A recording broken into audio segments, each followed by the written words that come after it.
안녕하세요. 저는 어릴 때 일찍 아버지가 돌아가신 후 어머니를 모시며 살았습니다. 젊은 시절부터 건강이 좋지 않았던 어머니는 유방암으로 인해 부분 절제술을 받고 한동안 약물 치료도 병행하였습니다. 집안 형편이 딱히 부유하지는 않았던 터라 아픈 몸을 이끌며 식당 일을 전전하였죠. 수술 후 회복하는 동안 일을 하기 어려워 오랫동안 쉬어야 하는 때도 있었습니다. 남편 없이 혼자 아이를 키우는 것도 아주 힘든 일인데 거기에 가난과 질병까지 겹쳐 어머니의 삶은 말 그대로 답이 없이 막막했을 것입니다. 하지만 너무나 감사하게도 그렇게 힘든 삶에서도 단 한순간도 저를 포기하지 않았어요. 그냥 저를 보육원에 맡겨두고 새 인생을 출발하거나 자신만을 챙기며 살 수도 있었지만 어머니는 그렇게 하지 않으셨습니다. 자기 몸이 부서지는 한이 있어도 끝까지 저를 지켜내셨죠. 이 은혜를 절대 잊지 않으리라. 반드시 노력해서 어머니에게 효도하리라 매일같이 다짐했습니다. 든든한 지원도 백도 없는 제가 무엇으로 성공을 할 수 있을까 많이 고민했어요. 그리고 가진 것도 받을 것도 하나 없는 제가 유일하게 성공할 수 있는 방법은 공부라고 생각했습니다. 그래서 내가 성공할 방법은 죽을 듯이 노력해서 공부로 좋은 대학에 가서 돈을 많이 주는 직업을 가지는 것이라고 생각했어요. 정말 이악 물고 공부했습니다. 시험 기간에는 너무 열심히 공부를 해서 매일 코피를 쏟아낼 정도였어요. 고등학교에 올라가서는 아르바이트 하면서 공부했습니다. 주말에 동네 근처 웨딩홀에서 일을 했는데요. 식사도 제공해주고 끝나고 남은 음식을 싸주기도 해서 좋더라고요. 덕분에 일을 나가는 날이면 밥 걱정을 안 할 수 있었죠. 학교 공부에 아르바이트를 병행하면서 이제 코피를 쏟는 것은 그냥 가벼운 일이 되었습니다. 학교에서 늦은 시간까지 공부를 하면서 돈이 없어 밥을 굶느라 어지러움을 느끼기도 했고 길을 가다가 눈앞이 핑 돌면서 비틀거리기도 했습니다. 급하게 학교 앞 슈퍼에서 100원짜리 사탕을 사 먹으며 배고픔을 달래는 날도 많았죠. 아르바이트비를 받은 날에는 슈퍼에서 커다란 설탕을 사서 물에 타 마시기도 했습니다. 그렇게 하면 당을 보충할 수 있을 것 같았거든요. 그래도 다행인 점은 그렇게 노력해서 결과가 만족스러웠다는 겁니다. 코피를 쏟아가고 밤잠을 설치면서 또 밥을 굶으면서 열심히 공부한 결과가 아주 좋았거든요. 전교 1등 못해도 2등 그 이하로는 점수가 떨어져 본 적이 없었습니다. 등록금은 어떻게든 마련해 줄 테니 걱정하지 말고 가고 싶은 대학에 가라는 어머니의 마음은 알지만 차마 그런 부담을 드릴 수는 없었어요. 그래서 저는 제 점수로 갈 수 있는 대학을 더 낮춰서 썼습니다. 저에게는 대학 간판도 중요하지만 졸업을 할 수 있으려면 장학금이 더 필요했으니까요. 그렇게 사대문 안에 있는 이름난 명문대에 입학했습니다. 집에서 떨어진 곳이라 통학은 어려웠고 자취하려고 알아봤지만 주변 월세가 감당하기 쉽지 않았습니다. 알아본 끝에 아주 저렴한 고시원을 찾게 되었고 저는 시설보다 가격이 가장 중요했기 때문에 다른 건 보지 않고 바로 입시를 결정했습니다. 정말 제 몸 하나 딱 누울 수 있는 방에 창문도 없이 침대 옆 한쪽에 아주 좁은 책상이 하나 놓여 있었습니다. 샤워실도 화장실도 전부 같은 층 사람끼리 공용으로 같이 써야 했어요. 하지만 상관없었습니다. 어차피 학교에서 공부하고 끝나면 물류창고에서 야간 아르바이트를 하고 이른 새벽 집으로 돌아오면 그냥 쓰러져서 잠들기 바빴거든요. 자고 씻는 것을 제외하고는 하루 종일 밖에 있는 시간이 더 길었기 때문에 집이라는 공간이 딱히 저에게 큰 의미가 있지는 않았습니다. 말 그대로 저에게는 누울 수 있는 자리만 있으면 충분했는데 거긴 제가 딱 필요한 공간이었어요. 창문이 없으니까 오히려 새벽에 들어와도 햇빛에 방해 없이 깊이 잠들 수 있어서 좋다는 생각도 들었습니다. 다들 대학 가면 술도 먹고 연애도 하며 청춘 드라마 같은 삶이 펼쳐질 거라고 생각하죠. 물론 그렇게 대학 생활을 즐기는 청춘 남녀들도 많을 거예요. 하지만 제 사정은 달랐습니다. 무언가를 즐길 여유도 없었고 누군가와 어울릴 만한 시간도 돈도 없었습니다. 저는 늘 시간과 돈이라는 채워지지 않는 장독대를 메우느라 바빴어요. 아무리 애를 써도 그 두 가지는 제 삶에서 늘 부족하기만 했습니다. 돈을 벌어서 생활비를 내고 나머지는 그동안 어머니 병원비와 수술비로 갚아야 할 돈들을 내기 위해 집으로 보냈습니다. 부족한 돈을 벌기 위해 일을 하면서 시간이 모자라 밥을 먹을 때도 화장실을 갈 때도 공부를 해야 했습니다. 가난한 집안에서 가진 것 없이 태어나면 돈만 없는 게 아닌 많은 게 부족하다는 사실을 뼈저리게 느꼈습니다. 그리고 마침내 대학을 졸업하는 날, 저 스스로가 정말 대견했습니다. 이 자리까지 오면서 얼마나 많은 고생을 했는지 다른 사람보다 제가 가장 잘 알고 있었으니까요. 그리고 1년간의 취업 준비를 통해 좋은 회사에 합격하게 되었습니다. 거의 매일 밤을 물류창고에서 일해도 받아본 적이 없는 돈이 계약서에 쓰여 있었어요. 지금까지 한 번도 만져본 적이 없는 어마어마한 금액의 연봉을 보면서 마침내 제가 코피를 터져가며 공부했던 보람을 느낄 수 있었습니다. 누군가에게는 별거 아닌 금액일 수 있지만 저에게는 엄청난 돈이었어요. 우리 집에서 한 번도 그 정도의 수입이 생겼던 적이 없으니까요. 꿈에 그리던 삶에 한 발짝 다가간 것 같았어요. 그냥 눈 감으면 잠이 들고 일어나면 공부하거나 일을 하던 막막하던 생활에서 마침내 저도 꿈이란 것을 꾸기 시작했습니다. 사람이 돈이 생기니까 드디어 하고 싶은 일들이 하나씩 떠오르더라고요. 열심히 돈을 모아서 번듯한 집을 사서 곰팡내를 맡으며 기침하는 어머니를 마침내 햇빛이 들어오는 창가에서 쉴 수 있도록 해주고 싶었어요. 따스한 햇볕이 들어오는 집에서 바싹 말라 축축하지 않은 뽀송뽀송한 빨래를 만져보고 싶었습니다. 옷을 입을 때마다 섬유 깊은 곳에서 묘하게 펴져나오는 습기 찬 냄새가 아닌 집에 문을 열고 들어갈 때마다 축축한 공기에서 느껴지는 매캐한 곰팡이내가 아닌 바짝 마른 햇빛에서 나는 따뜻한 향을 느껴보고 싶었습니다. 그리고 그런 곳에 간다면 마침내 어머니의 기침이 멈추지 않을까 하는 기대도 있었죠. 돌아보니 그때 꾸었던 꿈들도 참 소소하고 별거 아닌 것들이었네요. 돈도 써본 사람이 쓴다고. 그때 당시 저에게는 차, 시계, 명품, 가방 같은 것들보다 기본적인 의식주가 중요했습니다. 거창하고 대단한 것을 바라는 게 아니라 그냥 남들이 하는 만큼 사람들이 이야기하는 보통의 삶이 가져보고 싶었어요. 바싹 마른 빨래와 낮 동안은 형광등을 켜지 않고 햇빛을 보면서 생활하는 것. 그게 바라는 전부였습니다. 입사하고 나서 돈을 정말 열심히 모았습니다. 똑같은 고시원에서 지내면서 웬만하면 식사도 회사 내에서 모두 해결하고 저녁도 탕비실에 간식으로 때우거나 편의점에서 간단하게 해결하고는 했습니다. 그래도 월급이라는 것을 받으니까 삶이 조금은 나아졌습니다. 급여 때문에 정부 지원 혜택은 더 이상 받을 수 없었지만 그래도 이전의 삶보다는 나아지는 듯 했습니다. 조금만 더 모아서 반지하 아니면 1층이라도 어머니가 사는 집을 이사해드리고 싶었어요. 저야 젊고 건강하니 고시원에서 지내도 괜찮지만 매일 기침을 끊임없이 하는 어머니를 위해서 반드시 지하방에서 벗어나게 해드려야겠다고 마음을 먹었거든요.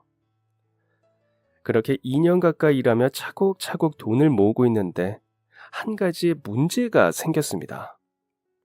완치 판정을 받고 약물 치료를 중단했던 어머니가 얼마 전 다시 몸에 이상을 느껴 병원에서 검진을 받았는데 암세포가 다시 재발했다는 이야기를 들은 것이죠.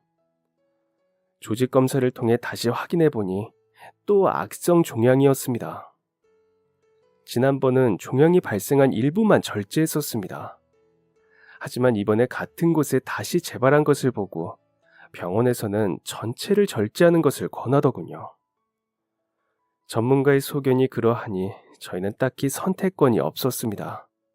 그래서 어쩔 수 없이 수술 날짜를 잡았어요. 수술을 마치고 나서도 한동안 약물 치료에 들어가야 했습니다.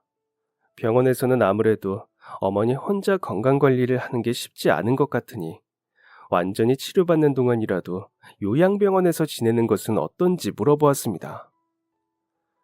저 역시 회사 일로 바쁘기도 하고 어머니랑 떨어져 지내는 데다 제가 가까이에 있다고 해도 딱히 도움이 될 만한 부분은 없을 것 같았습니다.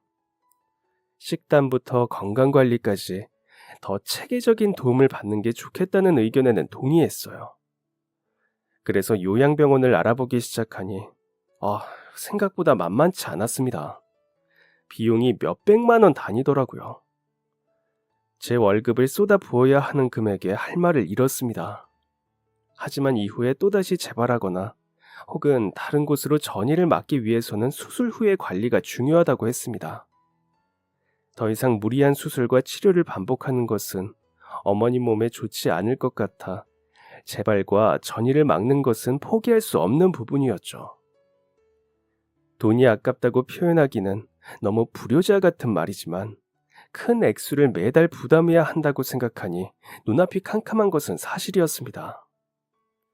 이미 수술비로 2년간 모아두었던 돈을 써버리고 다음은 요양병원으로 모셨습니다.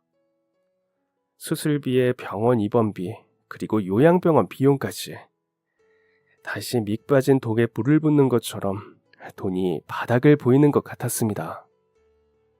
그러던 중 지방으로 출장을 가게 되었습니다. 거래처의 공장에서 문제가 발생했는데 본사에서 직접 와서 봐달라는 요청이 있었어요. 팀장님과 제가 가기로 해서 1박 2일 여정이라 짐을 챙겨서 길을 나섰습니다. 가면 팀장님 절대 술 못 마시게 해. 알았지? 술 파는 곳은 근처도 가지 마 그냥. 저 사람 가족 중에 회사 임원이 있다고 하는데 그래서 그런지 일 처리가 아주 개판이야. 밥 먹을 때도 영수증이랑 법인카드 네가 잘 챙겨. 저 사람 일부러 신입사원들이나 만만한 직원들만 골라서 출장에 데려가는 거야. 가서 아주 자기 놀러 온 것처럼 신나서 질러대는데 영수증은 물론 쓰면 안 되는 곳에서까지 법인카드로 긁었다가 신입 직원들 방패막이 삼아서 욕바지로 쓴 게 한두 번이 아니야. 그러니까 너도 조심하고 정신 바짝 차려. 응? 알았지? 제가 팀장님이랑 출장을 간다고 하니 선배님들이 옆에서 신신당부했어요. 부장님도 가서 현장 일도 제대로 경험하고 영수증을 잊지 말고 챙기고 출장이라는 사실을 잊어버리면 안 된다고 저에게 단단히 주의를 주었습니다. 팀장님은 얼마 전 고급 세단을 뽑았다며 회사 차 대신 자신의 차량을 운전해서 가자고 했습니다. 비싼 차라며 저한테 맡기기 불안하다고 운전도 직접 하신다고 하길래 전 오히려 좋다고 생각했어요. 그렇게 우려했던 것과 다르게 생각보다 편안한 출장이 되겠다고 생각했습니다. 그리고 실제로 충남까지 가는 내내 정말 편안했어요. 꽤 젊은 분이라 그런지 회사 상사분들에게 많이 보인다는 꼰대스러움도 없고 적절한 농담과 신나는 음악까지 완벽했습니다. 그리고 내려가는 길 저에게 요즘 고민이 있어 보인다면서 무슨 일인지 편하게 이야기해보라고 하더군요. 개인적인 이야기라 말하기를 꺼렸지만 회사 밖이라는 편안함과 친근하게 대하는 팀장님에게 저도 모르게 경계를 풀었습니다. 그래서 어머니가 유방암으로 이전에 수술받고 이번에 또 재발한 것과 이후 요양병원에 모시게 된 이야기를 했습니다.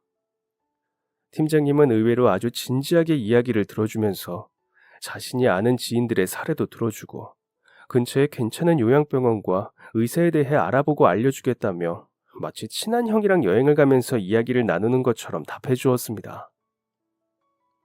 현장에 도착해서도 공장으로 가서 일 처리를 빠르게 하더군요. 가족이 임원이라 낙하산이다 뭐다 이야기 들었던 것과 다르게 자신의 분야에 대해서는 굉장히 잘 알고 있고 일 처리에도 매우 능숙했습니다. 넉살도 좋고 적절하게 능글맞으면서 말주변까지 좋아 공장장님은 물론 일하는 직원분들에게도 가볍게 잘 부탁드린다는 이야기를 굉장히 재치있게 전달했어요. 생각보다 훨씬 배울 점이 많다고 느껴져 이번 출장은 정말 같이 오기를 잘했다. 앞으로 내가 일하면서도 알아갈 부분이 정말 많았던 현장 방문이었다라고 생각하며 굉장히 뿌듯했습니다. 그런데 현장 방문을 하고 근처 모텔을 잡아두어 돌아가는 길, 갑자기 저녁을 먹고 가자고 했습니다. 근처가 워낙 시골이다 보니 먹을 가게가 많지는 않고 그중 국밥집 한 곳이 열려 있었습니다. 어차피 저녁은 먹어야 했고 모텔 주변에도 먹을 곳이 없기는 마찬가지일 것 같아 열려있는 식당을 본 김에 먹고 가는 게 낫겠다 싶었습니다. 그래서 가게 앞에 차를 세우고 안으로 들어갔어요. 오늘 잘 마무리했다고 부장님한테 전화 한 통 드려야지. 첫 출장이니까 직접 보고 드려. 나 가서 통화하고 어머니에게도 안부 전화 잠깐 하고 와. 팀장님 이야기에 저는 핸드폰을 들고 나가서 전화했습니다. 먼저 부장님께 상황이 잘 마무리되었다고 연락을 드리고 어머니에게도 전화를 드렸어요. 어머니의 목소리는 너무나 좋았습니다. 요양병원에 있으면서 컨디션이 많이 좋아진 것 같다고 하시더군요. 어머니의 즐거운 목소리를 듣고 한결 편안해진 마음으로 식당으로 들어왔습니다. 그런데 잠깐 15분 정도 통화를 마치고 들어왔는데 팀장님이 술을 시켜서 드시고 있었어요. 이미 소주를 한 병 다 마시고 2병째를 부어서 마시는 중이었습니다. 팀장님, 그냥 식사만 하신다고 에이, 이제 일도 다 끝났고 오늘 첫 출장인데 어떻게 밥만 먹어? 그러면 너무 아쉽지. 어차피 오늘은 가서 잠만 자면 되는데 한 잔 쭉 들이켜고 푹 자고 일어나서 내일부터 또 열심히 올라가 보자고. 아니, 그래도 그러면 돌아갈 때 운전은 제가 하겠습니다. 에이, 무슨 그런 섭섭한 소리를 하냐. 자, 괜찮으니까 한 잔 받아. 우리 첫 출장인데 그냥 이렇게 끝내려고 했어? 한 잔 정도 마시는 거로는 취하지도 않아. 내가 주량이 얼마나 센데. 그러면 안 된다는 것을 알지만 잔을 손에 들려주면서 얼른 마시라고 시키는 팀장님에게 얼떨결에 저도 술을 한 잔 들이켜게 되었습니다. 어차피 숙소까지는 바로 앞이니 괜찮겠지 싶은 생각이 솔직히 조금 들기도 했어요. 하지만 제가 아주 안일하게 생각했던 거죠. 그래도 저는 팀장님이 권한 술 이외에 다음 잔부터는 마시지 않았고 결국 소주 3병을 비우고 자리에서 일어났습니다. 제가 운전을 하려고 했는데 팀장님이 절대 안 된다면서 자기 차를 남에게 맡길 수 없다고 하더군요. 저는 그나마 술을 한 잔만 마신 제가 해야 할 것 같아서 힘으로 뜯어 말렸습니다. 아니, 이 차가 얼마짜린데 네가 운전한다고 그래. 사고 나도 내가 책임져야지. 괜히 차 흠집 내서 울지 말고 그냥 내가 할 테니까 넌 편안히 옆에 타기만 해. 결국 힘으로도 직급으로도 돈으로도 이기지 못해 조수석에 탑승했습니다. 그래도 취해 보이지는 않는 데다 모텔은 바로 앞이니까 괜찮겠지 했어요. 그렇게 안심하면 안 됐지만 저도 모르게 합리화를 해버렸습니다. 그리고 아니나 다를까 얼마 가지 않아 결국 사고가 났습니다. 자전거를 타고 가던 어르신을 보지 못하고 사고를 내버린 거예요. 그 자리에서 바로 수습해야 하지만 팀장님은 너무 놀라서 그랬는지 갑자기 차를 몰아서 자리를 떠버렸습니다. 그리고 저희 차가 떠날 때까지 어르신은 움직임이 보이지 않았습니다. 팀장님, 이대로 가시면 어떡해요? 119에 신고하던 병원에 모시고 가야죠. 얼마나 다치셨는지 확인이라도 해야죠. 빨리 지금이라도 다시 돌아가요. 빨리요. 설마 그 사람 죽은 건 아니겠지? 그건 모르죠. 얼른 다시 돌아가요, 팀장님. 아니, 근데 내가 일부러 그런 게 아니지. 뭐가 됐든 지금 그런 거 따질 때가 아니에요. 제가 119 전화할게요. 잠깐만, 기다려봐. 잠깐만, 나 생각할 시간을 좀, 그분은 생명이 위험할 수도 있는데, 생각할 시간이 지금 왜 필요해요? 사실은, 알고 보니 팀장님은 이미 여러 차례 음주운전으로 인해 면허가 취소된 상태였습니다. 한마디로 무면허인 상태에서 운전하고 다녔던 것은 물론 또다시 술을 먹고 차를 몰다가 사고를 낸 거죠. 게다가 이번에는 사람을 쳤으니 법을 잘 모르는 제가 보기에도 아주 큰일이 났다는 생각이 들었습니다. 네가 좀 바꿔줘라. 네? 나랑 운전석 바꿔줘. 네가 운전한 걸로 해줘. 제가요? 나 이번에 걸리면 진짜 어떻게 될지 몰라. 나 진짜 감옥 가게 될 수도 있어. 그러면 우리 애들이 아빠 감옥 가는 거 볼 수는 없잖아. 나 이번에 걸리면 진짜 구속이야. 그럼 불쌍한 애들은 어떡해. 넌 초범에다가 나보다 술도 덜 마셨으니까 그냥 벌금형 받고 끝날 거야. 내가 유명 변호사 선임해서 벌금으로 지금 그게 무슨 소리예요? 말이 된다고 생각하세요? 아이, 병원비. 어머니 요양병원 모시니까 좋다며? 근데 비용이 장난 아니라며? 나 돈 많아. 그니까 병원비도 내가 다 내줄게. 지금보다 더 좋은 병원에 모셔줄게. 내가 법을 잘 아는데 너 정도면 초범이라서 진짜 벌금만 받고 끝나. 벌금도 내가 다 내주고 혹시 그 이상으로 처벌이 나오면 내가 국내에서 손에 꼽히는 변호사 써서 벌금형으로 낮춰줄 거니까 걱정하지 마. 한 번만 딱 한 번만 눈 감고 좀 바꿔줘. 그러면 앞으로 네 인생 완전히 달라질 거야. 처음에는 말도 안 되는 소리라고 절대 안 된다고 생각했습니다. 그런데 솔직히 돈 이야기를 들으니 욕심이 들더라고요. 돈이 간절한 상황이었던 만큼 그 이야기에 더 쉽게 유혹당한 것 같습니다. 어쩌면 술김이었을까요? 아니면 그분이 워낙 말을 잘해서 현혹당했던 걸까요? 저는 그 자리에서 알겠다고 대답했습니다. 그리고 제가 차를 운전해서 다시 사고 난 지점으로 돌아갔습니다. 그랬더니 그 사이에 이미 경찰차가 멈춰 있더라고요. 지나가던 행인분이 신고했다고 합니다. 어르신은 바로 병원으로 이송 중이었고 경찰은 사고의 경위를 조사하기 위해서 자리에 머물러 있던 상태였습니다. 제가 사고를 냈습니다. 음주운전에 그동안 좋지 않은 행실이 많았던 팀장님은 차량 블랙박스를 오래전부터 꺼둔 상태였습니다. 근처에 카메라도 없던 곳이었고 자전거와 사고가 났는지 보니 상대편 차량에 블랙박스도 없어 오로지 제 진술과 어르신의 이야기만으로 사건이 구성되었습니다. 경찰은 저희가 차에서 내리자마자 심각하게 나는 술 냄새로 바로 음주운전이라는 것을 판단했고 경찰차를 타고 근처 파출소로 이동했습니다. 그리고 바로 조사를 받기 시작했어요. 음주 측정을 하니 다행히 결과가 심각한 수준은 아니었지만 그래도 술을 마시고 운전을 했다는 사실은 변하지 않았습니다.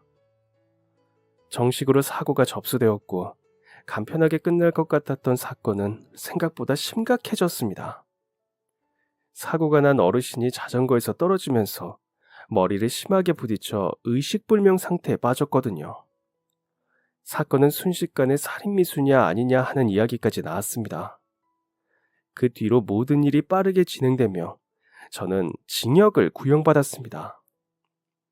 초범의 음주 수치가 높지는 않았지만 벌금이 꽤 많이 나왔습니다. 저는 벌금을 낼 능력이 되지 않았고 대신 돈을 내주겠다는 팀장님은 저를 위해 변호사를 알아보고 있다는 핑계로 연락이 제대로 되지 않았습니다. 저는 뺑소니를 시도한 혐의에 블랙박스를 의도적으로 꺼두었다. 그리고 차량을 운전하면서도 보험도 가입하지 않았다 등 여러모로 굉장히 불리한 입장이었습니다. 팀장님이 약속했던 변호사도 재판받는 내내 등장하지 않았습니다. 결국 저는 실형을 선고받았어요. 징역 3년에 벌금 1,000만 원을 선고받았지만 벌금을 낼 돈이 없었습니다. 결국 벌금을 노역으로 갚기로 하여 징역 기간이 늘어났습니다. 구치소로 면회를 온 팀장님은 자신이 유명 변호사를 구했다며 그분이 일정 때문에 항소 기간이 늦어지고 있지만 벌금만 받고 끝낼 수 있도록 도와준다고 했다고 조금만 기다려달라는 약속을 했습니다. 그리고 어머니에게 들으니 요양병원비를 대신 납부해 주었다고 하더군요. 그래도 약속했던 일들이 이루어지고 있구나 싶어 조금만 참고 기다리자고 마음먹었습니다. 하지만 아니었어요. 그 이후로 저는 팀장님을 다시는 보지도 못했습니다. 이제 와서 다시 제가 한 게 아니라고 뒤집을 수도 없었고, 변호사를 선임할 돈도 없으니 항소도 포기하고 그대로 교도소로 보내졌습니다. 그리고 그곳에서 길고 긴 나날을 보냈습니다. 그나마 다행인 것은 이후 의식불명이었던 어르신이 깨어나셨다는 소식이었습니다. 제가 사고를 낸 것은 아니라고 해도 저에게도 분명 책임이 있었고, 저희 때문에 어르신이 의식이 없다는 이야기는 내내 제 마음을 불편하게 했습니다. 형을 살면서 주변에서 탄원서 등으로 항소를 준비해보면 어떠냐고 물었지만 그런 것들을 도와줄 사람이 전혀 없었어요. 그래도 어머니 병원비를 내주었더니 다행이라고 스스로를 위로했죠. 몇 달 후 어머니와 통화를 하면서 그 사람이 요양병원비를 내준 것은 2달 정도라고 하더군요. 그래서 병원에서는 바로 퇴원을 했고 통원 치료를 받으면서 그나마 제가 어머니를 위해 보내드린 돈이 있어 그걸로 생활하고 계셨다고 합니다. 약물 치료 부작용으로 힘든 시간을 보내면서 일도 하지 못했던 어머니는 힘든 생활을 하고 계셨더라고요. 하지만 제가 걱정할까봐 차마 이야기도 하지 못하고 혼자 끙끙 앓고 있던 거였어요. 너무 마음이 아팠지만 감옥 안에서 제가 해줄 수 있는 것은 아무것도 없었습니다.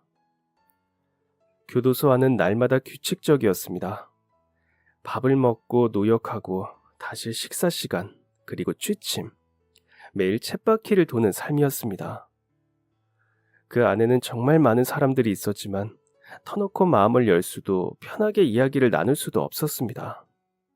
누구를 믿어야 할지 알 수 없었기 때문이죠. 그러다 보니 정말 많은 사람과 함께 생활하고 있어도 늘 외로웠습니다. 매일 얼굴을 보고 같이 밥을 먹고 잠을 자지만 언제나 혼자 있는 기분이었습니다.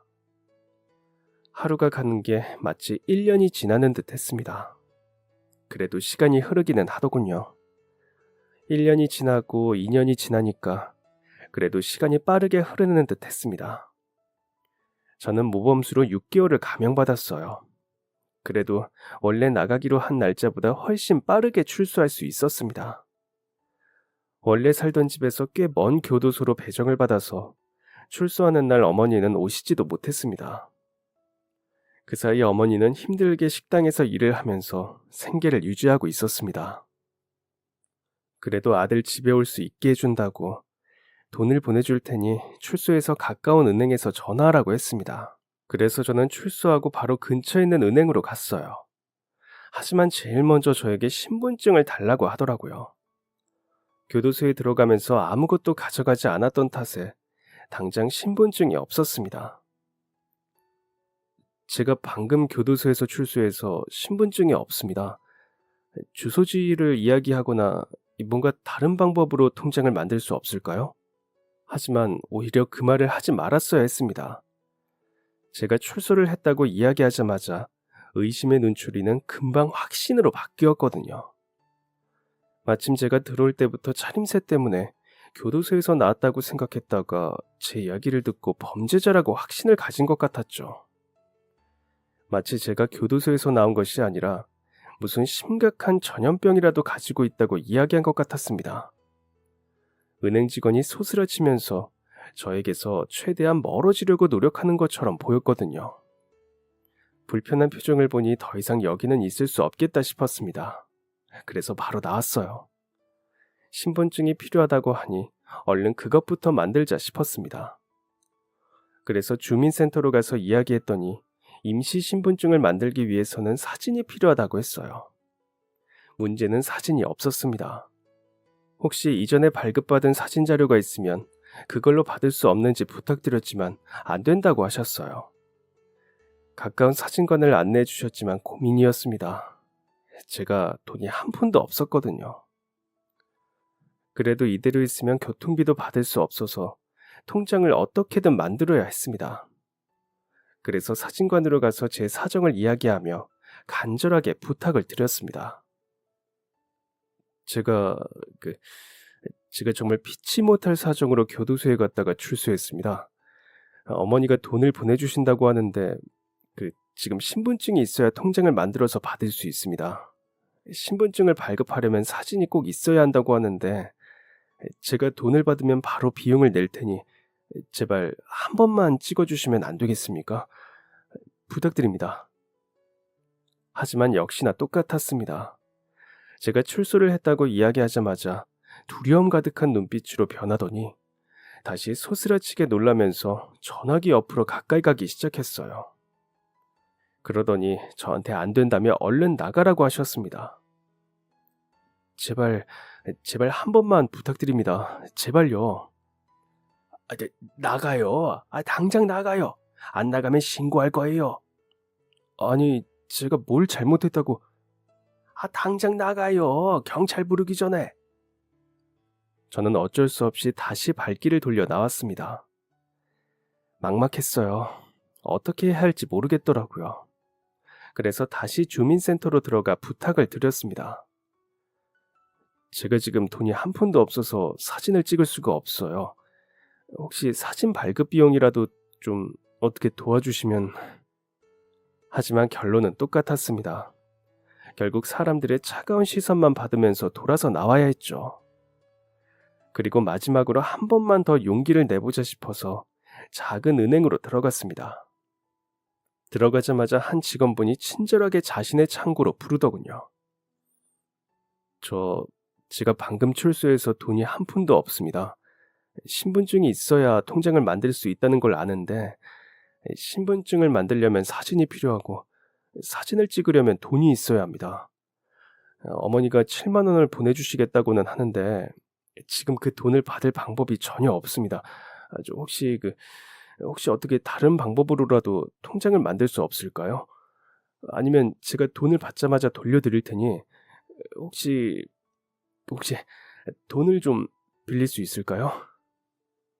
순간 모니터를 보고 있던 직원의 동작이 일시 정지되었어요. 이번에도 또 나를 차가운 시선으로 보면서 쫓아내겠구나.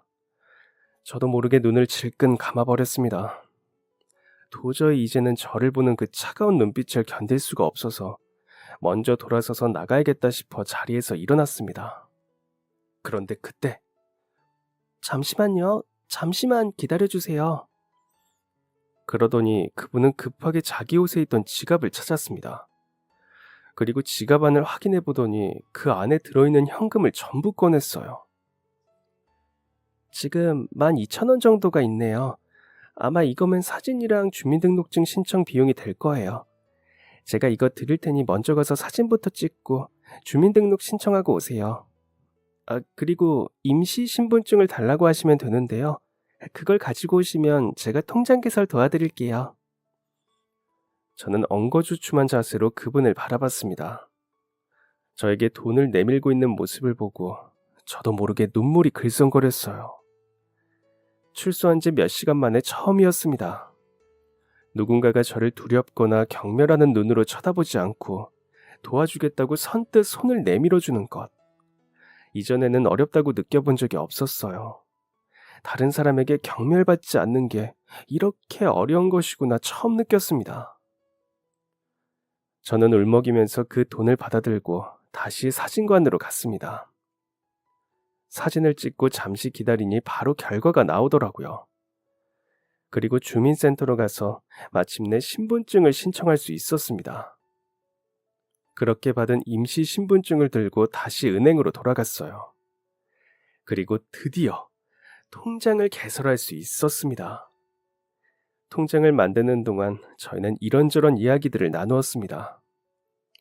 믿지 않을 수도 있고 그냥 변명으로 들릴 수도 있지만 저는 같이 일하던 상사의 꼬임에 빠져서 어쩔 수 없이 악마의 계약을 받아들이고 인생이 망가지게 되었다는 이야기까지 했습니다. 그분은 제 이야기를 정말 귀 기울여서 진지하게 그리고 섣부르게 저를 판단하거나 마음대로 생각하지 않고 들어주셨어요. 마음속으로는 그러지 않았을 수 있지만 그 순간만큼은 제 말을 귀 기울여 들어주는 유일한 사람이었습니다. 통장은 다 개설되었어요. 그리고 여기 핸드폰 빌려드릴 테니까 이걸로 어머니께 전화드리세요. 그리고 이게 계좌번호예요. 입금 확인되면 제가 여기로 바로 인출까지 도와드릴게요. 그분은 자기 핸드폰까지 꺼내주면서 저를 도와주셨어요. 저는 감사하다고 상담 책상에 이마가 부딪힐 듯 고개를 숙이면서 인사를 했습니다. 그리고 마침내 어머니에게 전화를 드리고 7만 원을 송금받을 수 있었어요. 7만 원. 고작 7만 원을 받기 위해서 몇 시간을 돌아다녔는지 모르겠습니다. 그리고 그 돈을 받기 위해서 얼마나 많은 사람들에게 무시와 경매를 받았는지도요. 마침내 돈을 받고 저는 거기서 12,000원을 다시 돌려드리려고 했습니다. 아니에요. 그 돈은 그냥 제 출소 선물이라고 받아주세요. 오늘 아무도 안 나오셔서 두부 하나 못 드셨다고 했잖아요. 제가 두부는 준비 못했지만 그 대신으로 받아주세요. 감사합니다. 정말 감사합니다. 제가 그 제가 제가 이 은혜 절대 잊지 않겠습니다. 꼭 더 크게 갚아드리겠습니다. 아니에요. 괜찮아요. 그동안 힘든 일이 많으셨는데 부디 이제는 좋은 일만 있으셨으면 좋겠어요. 힘내세요. 제가 늘 응원할게요. 그리고 어려운 일 있거나 힘든 점 있으면 언제든 찾아오세요. 다 큰 어른이 부끄럽게 은행에서 눈물을 뚝뚝 흘렸습니다. 손등으로 눈물을 닦으면서 손에는 임시 신분증과 통장을 들고 감사하다는 인사를 수십 번을 하고 은행을 나왔습니다. 알려주신 이름을 계속 되뇌이면서 말이죠. 그리고 어머니에게 받은 돈으로 저는 밥을 한 끼 사 먹고 집으로 가는 버스를 예약했습니다. 마음을 다시 굳게 먹었습니다. 반드시 성공해서 자리 잡은 모습을 그분에게 보여드리고 싶다고 생각했어요. 도와주신 덕분에 이렇게 잘 살게 되었다. 정말 좋은 일을 하신 거다 증명하고 싶었습니다. 집으로 돌아오니 그 사이 어머니는 바짝 야위어 계셨습니다. 팀장님에게 전화해봤지만 예전 번호였고 같이 일하던 동료들은 그분이 회사를 그만두고 해외로 나가서 찾을 수 없을 거라고 하더군요. 몇몇 지인들은 다들 저를 범죄자로 알고 연락하기를 꺼렸습니다. 그나마 제 사정을 믿어주는 몇 명만 연락을 받아주었어요. 교도소에 다녀온 경력은 제 발목을 매 순간 붙잡았습니다. 소문이 어떻게 퍼졌는지 동네를 돌아다닐 때마다 따가운 시선이 저를 따라다녔습니다. 일자리를 찾기도 어려워서 건설 현장 말고는 선택권이 없었습니다. 하지만 포기하지 않았습니다. 어머니를 위해서 그리고 저를 믿고 도와주신 그 은행분에게 보여주고 싶어서라도 저는 다시 일어나야 했습니다. 그래서 힘든 일도 가리지 않고 이 악물고 버텼습니다. 그렇게 악착같이 돈을 벌며 지내던 어느 날 회사 생활을 하면서 친하게 지냈던 지인 한 분이 만나자는 연락했습니다. 나랑 같이 사업 하나 해보지 않을래? 내가 이번에 건강과 관련된 앱을 개발할 예정인데 네가 도움이 많이 될 것 같아. 제 사정을 유일하게 믿어주는 최측근 중 하나였습니다. 명문대학식이나 나오고 유명 대기업에서 일을 했던 제가 지금은 현장에서 노동하고 있다니 안타깝게 여겼던 것 같아요. 그 지인은 회사를 그만둔 후 스타트업 창업을 준비하는 중이었습니다. 그래서 저에게도 같이 하는 게 어떠냐고 제안한 거죠. 잠시 고민을 했습니다. 당장 현장에 나가서 매일 1급을 받는 것과 잘 될지 아닐지 모르는 회사에 뛰어드는 것 중 무엇이 더 나을지 쉽게 판단이 서지 않았습니다. 하지만 한편으로 생각해보면 제가 언제까지 노동으로 생계를 유지할 수 있을지도 모르는 일이었습니다. 갑자기 다치거나 아플 수도 있죠. 그리고 회사 생활을 할 기회는 이번이 마지막일지도 모릅니다. 그래서 두려운 마음이 컸지만 눈 딱 감고 뛰어들었습니다. 평소 자신의 건강에 대해 이해를 하고 관리를 할 수 있도록 도와주는 서비스를 제공하는 앱이었습니다. 제가 어머니가 아프시면서 건강 분야에 관심을 많이 가지고 있었고, 그래서 전체적인 운영 지원과 마케팅 부서를 이끌었습니다. 앱을 출시하면서 큰 관심을 받았습니다. 지속되는 고령화로 건강에 대한 관심이 나날이 커지고 있기에 이와 관련된 분야들이 크게 뜨기 시작했기 때문인데요. 여기에 저희는 건강과 관련된 다양한 식품과 영양제를 사업 분야에 포함하여 더욱 크게 성장하기 시작했습니다. 그리고 운영한 지 3년 정도 지나면서 저희의 사업 분야는 국내뿐만 아니라 해외까지 커지기 시작했어요. 이너 뷰티라고 미용과 관련된 건강 분야도 저희 사업 중 하나였기에 한국인의 좋은 피부와 어려 보이는 외모에 관심을 가지는 해외 고객층에게 뜨거운 반응을 얻게 되었습니다. 관련 화장품까지 출시하면서 저희는 그야말로 대박 회사로 성장했습니다. 초기부터 비용까지 투자하며 발벗고 나선 저에게 처음 사업을 제안한 지인은 공동대표를 맡겼어요. 교도소에서 출소한 지 10년 만에 저는 성공한 회사의 CEO로 어디를 가든 귀한 대접을 받았습니다. 시골 교도소에서 출소해 무시와 경멸을 당하던 그때의 저는 어디에서도 볼 수 없었죠. 그러던 어느 날, 새로운 공장 대지 매입을 위해서 은행과 상담을 하기 위해 방문했습니다. 은행 앞에서 신분증도 없어서 돌아가던 저는 이제는 VIP실에서 상담을 받는 사람이 되었어요. 그날도 위층에 있는 VIP룸에서 상담을 마치고 나오는 길이었습니다.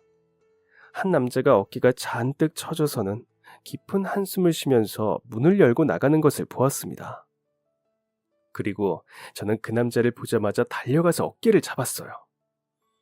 잠시만요.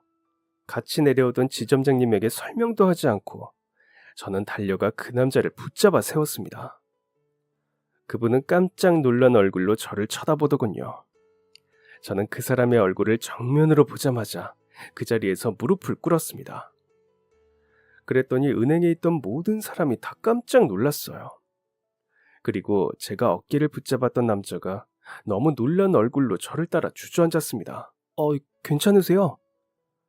제가 어디 아프기라도 한 줄 알고 다급하게 어깨를 붙잡던 남자는 저의 얼굴을 확인하더니 같이 놀랐습니다. 드디어 만나 뵙네요, 드디어. 저는 그 남자의 다리를 붙잡고 오열했습니다. 눈물을 흘리면서 다 큰 아저씨가 은행 바닥에 주저앉아 부끄러운 줄도 모르고 울었습니다. 그동안 얼마나 찾아다녔는지 모릅니다. 이제야 만나는군요, 이제야. 한참을 울다가 겨우 정신을 차린 저는 남자를 데리고 근처 카페로 자리를 옮겼습니다. 그 남자를 이렇게 다시 보다니 믿을 수가 없었어요.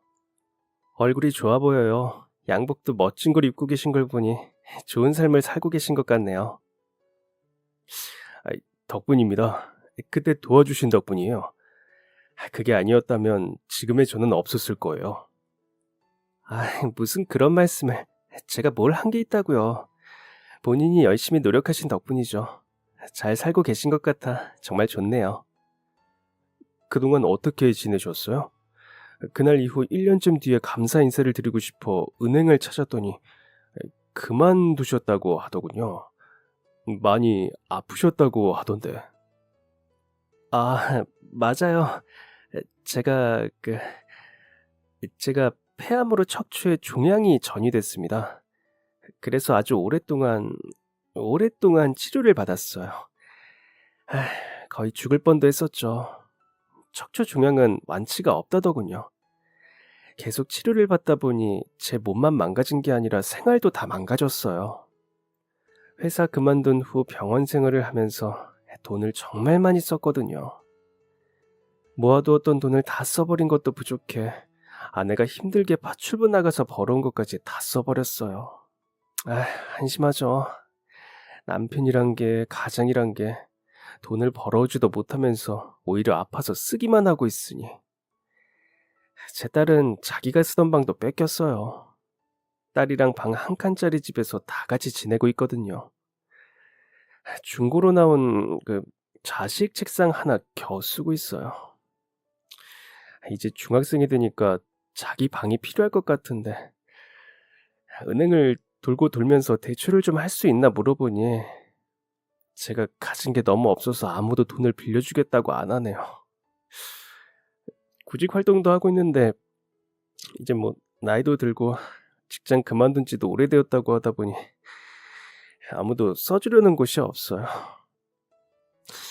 당장 돈을 구하려고 우리 집에서 멀리 떨어진 여기 은행까지 대출을 알아보러 왔는데 역시나 또 거절이에요.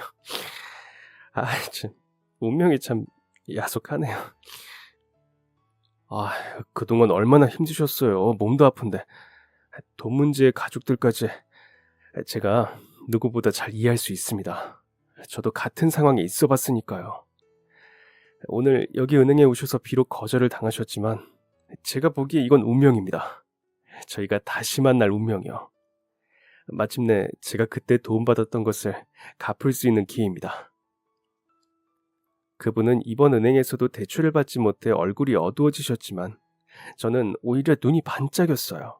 다시 은행을 찾았을 때도 놓쳤던 은혜를 갚을 기회를 발견했다는 기쁨이 컸거든요. 제가 다시 시작할 수 있도록 희망을 보여준 그분에게 늘 마음의 빚이 있었는데 드디어 기회가 온 것이에요. 저는 연락처를 주고받고 바로 회사로 돌아갔어요. 그리고 공동대표를 하고 있는 친구와도 이야기를 나누고 임원들과도 깊은 이야기를 나눴죠. 다들 제 마음을 충분히 이해해준 덕분에 저의 의견에 동의를 하기로 했습니다. 며칠 후 저는 그분에게 우리 회사로 방문해달라는 부탁을 드렸어요. 간단한 이력서도 함께 첨부해서 말이죠. 그리고 공동대표와 저, 임원들이 함께한 자리에서 이미 마음속으로 답이 정해진 인터뷰를 진행했습니다. 어떻게든 밀어붙이겠다는 생각이 있었지만 제가 꼭 그럴 필요도 없이 그분은 면접을 아주 잘 봤어요. 오히려 저보다 임원분들이 마음에 쏙 들어하며 꼭 뽑아야 하겠다고 칭찬을 할 정도였습니다. 우선 이것부터 쓰세요. 저는 그분이 은행에서 빌리려고 했던 돈을 건넸습니다. 아니, 이렇게 큰 돈을 어떻게 제가... 받을 수 없습니다. 취업시켜 주신 것만으로도 너무 감사한데. 아닙니다. 제가 가장 도움이 필요할 때 손 내밀어 주셨잖아요. 그때 도와주지 않으셨다면 어쩌면 저는 정말 비뚤어진 마음으로 진짜 범죄자가 되었을지도 모릅니다. 저에게 주신 것은 12,000원이 아니라 제가 다시 살아갈 수 있다는 희망이었어요. 그 덕분에 제가 이 자리에 있을 수 있는 겁니다. 그러니까 받아주세요. 제가 그때 받았던 12,000원과 마음의 무게는 같으니까요. 감사합니다. 정말 감사합니다. 감사해요. 그래도 이렇게 돈을 받기는 마음이 무거웠다면서 이자라도 받아달라고 조금씩 돌려주시더라고요. 정말 안 돌려줘도 된다고 몇 번이나 이야기를 해도 이렇게 해야 마음이 편하다고 하네요. 그리고 방이 2칸 있는 집으로 이사를 가서 마침내 딸에게도 자기 공간이 생겼다고 이야기를 하는데 정말 뿌듯했습니다. 기뻐하는 그분의 얼굴을 보니 저도 같이 행복해졌거든요. 그리고 그분은 우리 회사의 회계팀으로 근무를 하면서 아주 열심히 일을 해주고 있어요. 계산도 빠르고 일도 야무지게 잘하는데 주변 직원들이랑도 잘 지내서 회사에서 다들 좋아하는 직원 중 하나입니다. 오랜 시간이 걸렸지만 저는 꿈을 모두 이루었어요. 지금은 햇빛이 잘 드는 넓고 쾌적한 집에 어머니를 모시고 있거든요. 꿈을 이룰 수 있던 것은 가장 어두웠던 때에 저에게 한 줄기 빛을 선물해준 사람 덕분이었습니다. 그리고 그분이 가장 어두운 곳에 있을 때는 제가 한 줄기 빛을 선물할 수 있었죠. 가장 드리고 싶은 말씀은 어느 상황에서도 포기하지 말라는 것입니다. 힘들어서 다 포기하고 싶은 순간에도 기회는 어디에서 올지 모르니 포기하지 말고 부디 버티고 버텨서 언젠가는 모두가 원하는 꿈을 이루기를 언제나 응원하겠습니다. 그럼 지금까지 사연 들어주셔서 감사합니다. 사연이 재미있으셨다면 구독과 좋아요를 눌러주세요. 감사합니다. 안녕히 계세요.